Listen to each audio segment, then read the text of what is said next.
संयुक्त राष्ट्र सुरक्षा परिषद में अमेरिकी रुख पर विवाद बढ़ गया है। फिलिस्तीन ने अमेरिका के वीटो को कहा गैर जिम्मेदाराना। गाजा में नरसंहार का आरोप भी अमेरिका पर मढ़ा है। इजरायल ने यूएनएससी में यूएस के रुख को सराहा है। हमास के खात्मे तक ऑपरेशन जारी रखेंगे, ये भी कहना है नेतन्याहू का।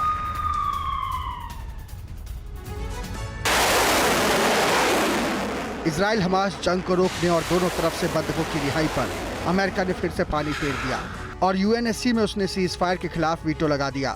यूएनएससी में 13 सदस्यों ने सीज फायर के पक्ष में वोट किया। अमेरिका ने इस पर रोक लगाई और ब्रिटेन ने वोटिंग में हिस्सा नहीं लिया।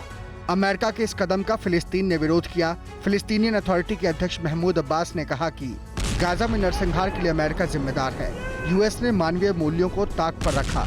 इजरायली वॉर क्राइम की अनदेखी कर रहा है अमेरिका, लेकिन इजरायल अमेरिका के इस कदम से खुश दिख रहा है। इधर अमेरिका के वीटो पर ईरान की धमकी। मिडिल ईस्ट में भयंकर नतीजों की धमकी दी गई। मध्य पूर्व में बेकाबू विस्फोट का खतरा।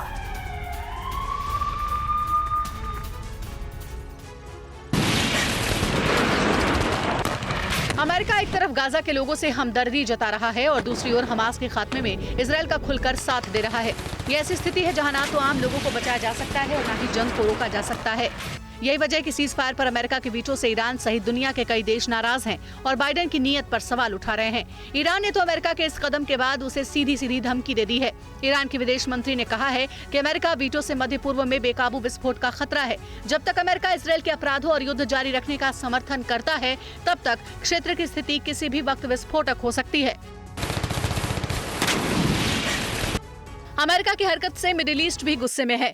अरब इस्लामिक देशों की मंत्री स्तरीय समिति की बैठक में गाजा में तुरंत युद्ध विराम की मांग की गई और गाजा में इजरायल की कार्रवाई का विरोध किया गया। अमेरिका के वीटो पर कतर, जॉर्डन, मिस्र, तुर्की और सऊदी अरब ने भी नाराजगी जताई। चीन और रूस ने भी अमेरिका के फैसले को पाखंड बताया। साउथ चाइना सी में चीन ने एक बार फिर से दबंगई दिखाई है। चीनी कोस्ट गार्ड ने फिलीपींस के जहाज पर वाटर कैनन से हमला किया।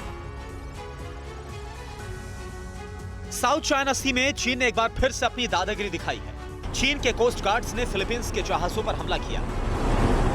चीन ने मछुआरों के जहाज पर वाटर कैनन चलाई। चीन ने पहले जहाजों की घेराबंदी की और उसके बाद उन पर हमला कर दिया। चीन का दावा है कि फिलीपींस के जहाज उनकी सीमा में घुसे थे, इसलिए कार्रवाई की गई।